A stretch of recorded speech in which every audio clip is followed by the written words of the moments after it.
Kazakhstan के highest mountains के breathtakingly beautiful views, hidden ice caves, full snowy adventure trekking, and a group full of entertaining and crazy people.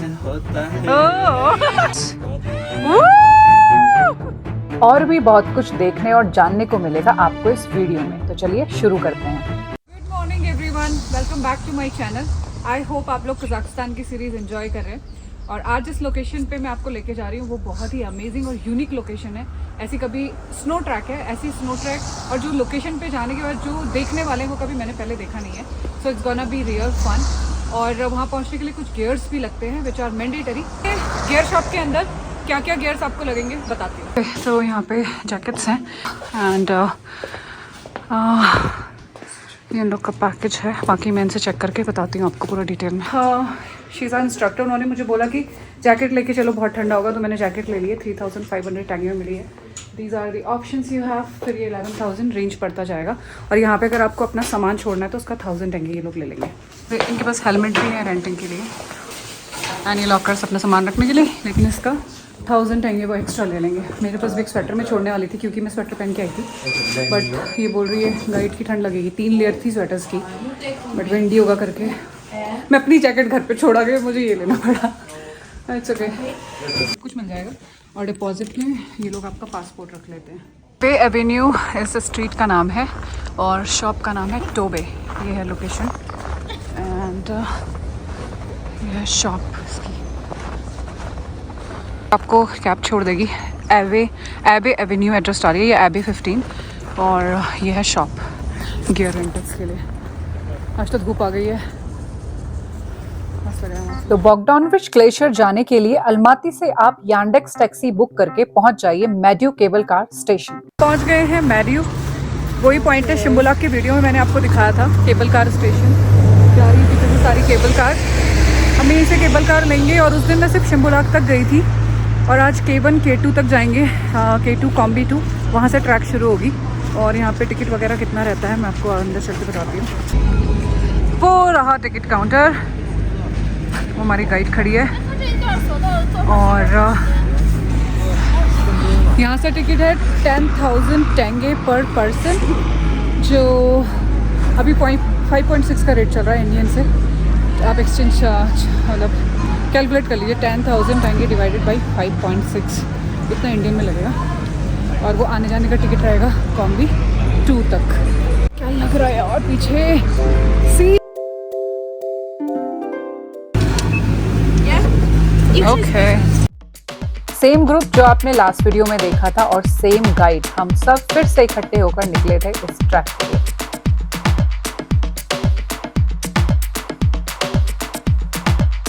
Okay, ये नीचे road पे दिखाई दे रही है।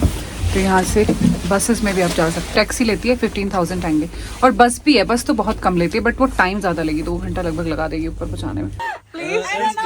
And one more, I can remember it. Okay. कुछ होता है।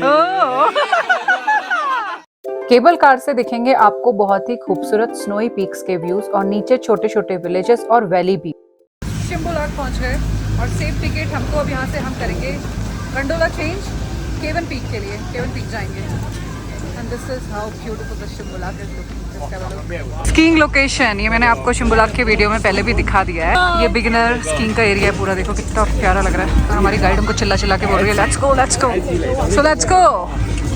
यहाँ से ऊपर जो लोग स्कीइंग करने जाते हैं, स्नो बोर्डिंग, वो इनमें जाते हैं ओपन वाले। मेरा बहुत मन था इसमें बैठने का बट ये अलाउ नहीं कर रहे हैं। क्लोज गंडोला में ही जाना पड़ेगा। यहाँ से आगे शुरू हो जाता है एडवांस स्कीज और स्नो बोर्डिंग का जोन। स्लोप देख के ही आपकी समझ में आ रहा होगा कि कितना एडवांस स्नो स्पोर्ट्स होता होगा यहाँ पे। एंड ऑफ कोर्स ऊपर जाते जाते व्यूज तो खूबसूरत होते ही जाते हैं। K1 पहुंच गए हैं। फिर यहाँ से तीसरी गंडोला लेंगे कॉम्बी 2 के लिए और वहाँ से शुरू होगी हमारी ट्रैक। क्या कवर पहना है इन चेयर्स को। Oh my God, it's so funny. अब व्यू है यार यहाँ से K1 पीक से, जहाँ से अभी हम, जैसे मैंने आपको बताया, 3rd गंडोला लेंगे ऊपर के लिए। So beautiful view.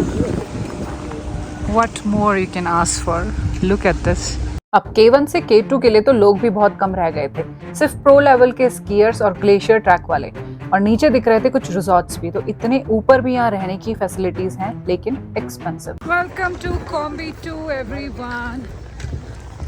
और अब हम पहनेंगे स्पाइक्स क्योंकि यहाँ से बर्फ शुरू हो गई है। गियर अप होंगे, पूरा पैक होके, स्टिक्स लेके स्टार्टिंग टुवर्ड्स दी ग्लेशियर। 11:30 हो गया है, हाइक शुरू कर रहे हैं। देखते हैं कितना टाइम लगता है ऊपर पहुँचने में। अपने तो रास्ते में फोटो वीडियो भी काफ़ी रहेंगे, बट स्टिल एक आइडिया आ जाएगा ओवरऑल ट्रैक में स्नो में कितना टाइम लगता है। ये ट्रैकिंग रूट एक सेफ वॉकिंग जोन लग रहा था, जहाँ बिगनर्स भी ट्रैक कर सकते हैं।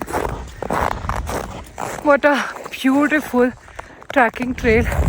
मेरा मन कर रहा है मैं कैमरा बंद ही ना करूं, but I have to respect the time, also my phone's memory. Beautiful trekking. Important चीज़ खाने के लिए नट्स, कुकीज़, चॉकलेट, पानी, ग्लूकोज, ORS सब कुछ रख सकते हैं क्योंकि हाइकिंग थोड़ी टफ है। और सबसे बड़ी चीज़ यहाँ खाने पीने के लिए कुछ नहीं है रास्ते में, नो वाटर सोर्स, नथिंग। तो बर्फ़ खाओ या फिर अपना सामान लेके आओ। इस सीनिक सी जगह पर लिया हमने एक छोटा सा ब्रेक। अब यहाँ पर कोई फिटनेस चैलेंज होने जा रहा है। This guy from India, Chhattisgarh, is lifting him 85 kg and doing a squats. Oh, this is crazy. Wow, come on, Janet. Squats. Woo!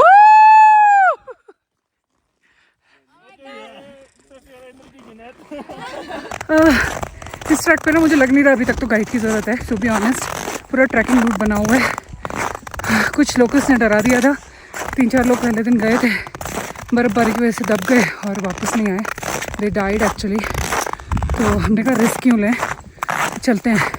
तो अभी तक के रास्ते में तो मेरे को नहीं लगता कहीं पर भी गाइड की ज़रूरत थी। अब पूरा ऊपर तक जाके मैं आपको बताऊँगी, क्योंकि अननेसेसरी क्यों गाइड को फिर पैसे देने हैं जब खुद से ट्रैक कर सकते हैं। ग्रुप में आप हैं तो बिल्कुल भी ज़रूरत नहीं है। और उसके ऊपर से आप फ्रीली जहाँ जितना रुकना है रुको। ये ग्रुप में बड़ी माउंटेशन होती है, अपने तरीके से चलना फिरना नहीं हो पा रहा। So this is the first glimpse of the glacier. Okay, तो इसका जो अभी तक का थोड़ा सा रिस्की पैच है, एक सेकेंड ना, वो ये वाला लग रहा है। यहाँ से नीचे उतरना, इस कैमरे में इतना रिस्की दिख नहीं रहा, बट ये थोड़ा स्टीप डाउन है नीचे को एकदम। तो ये दिख रहा है ऊपर से नीचे आना, थोड़ा सा ये था फिसलन वाला रास्ता, बाकी एज सच इतना कुछ टफ नहीं है।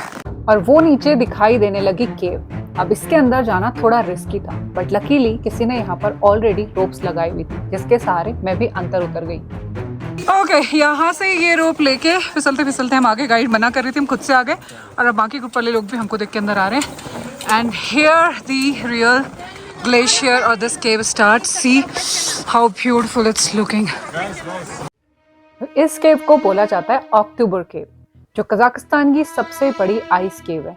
इस केव की दीवारें blue and white solid snow की बनी हुई है, जो खुद से हर साल विंटर्स में यहाँ बन जाती हैं। और इसके अंदर आकर ऐसा लगता है मानो आप अंडर वाटर चले गए हो। This look so blue and unreal. ये भी ना एक ग्लेशियर का एक्वेरियम लग रहा है, जिसके अंदर सब पत्थर जमे हुए हैं, मिट्टी, पत्थर, and it's so like a crystal. ये एक अलग ही एक्सपीरियंस है जो आपको अपनी विंटर कजाकिस्तान टूर में जरूर लेना चाहिए। और इस केव के अंदर जाने के 2 रास्ते हैं, एक वो जहाँ पर रोप्स लगी थी और दूसरा ये वाला जो बहुत इजी एंट्री है। ओके, ये दूसरा रास्ता है इस केव के अंदर जाने का, बहुत इजी है। थोड़ा सा वहाँ से आगे आओगे तो यहाँ से दूसरा रास्ता, it's not at all risky. सब घुस गए हैं अंदर। ये गुफा हर साल पिघलती और फिर बनती है, तो हर साल इसका एंट्री, इसकी वॉल्स और इसका शेप अलग अलग होता है। ये एक डायनामिक ग्लेशियर की गुफा है। ये तो थी केव, और अभी तो ग्लेशियर देखना बाकी था, जो यहाँ से बस कुछ 20-30 मीटर ही आगे है। दी बॉगडानविच ग्लेशियर, इतना बड़ा ग्लेशियर जिसके सामने हम एकदम छोटू से कीड़े जैसे दिखाई दे रहे हैं। Just see the 360-degree view here. Okay जी, तो ये था बॉगडानविच ग्लेशियर और अक्टूबर केव का पूरा व्लॉग। कैसे आप ये ट्रैक कर सकते हैं, मैंने सारी डिटेल्स आपके साथ शेयर करी। आई होप आपको ये वीडियो अच्छा लगा होगा। अच्छा लगा है तो लाइक कर दीजिए, और अभी तक चैनल को सब्सक्राइब नहीं करा तो कर लो यार, इतने प्यारे प्यारे वीडियो बनाती हूँ, आगे भी ऐसे वीडियोस मिलते रहेंगे।